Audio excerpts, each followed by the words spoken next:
इस्लामपूर पेठ शिराळा रस्त्यावर रेटरेधण तालुका वाळवा नजीक दुचाकी आणि ट्रकची समोरासमोर धडक होऊन झालेल्या अपघातात दुचाकीस्वार ठार झाला. सोमनाथ शिवाजी दाभाडे व 29 राहणार तडवळे तालुका शिराळा असे मृत युवकाचे नाव आहे. हा अपघात बुधवारी सायंकाळी घडला.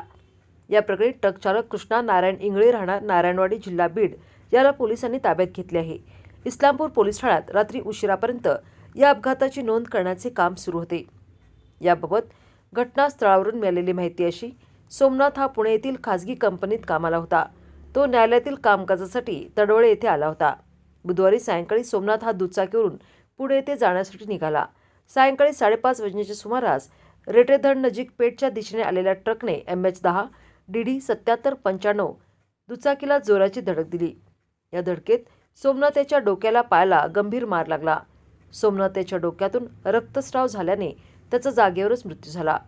सोमनाथ याच्या पश्चात पत्नी, मुलगा, आई, भाऊ, भावजय असा परिवार आहे.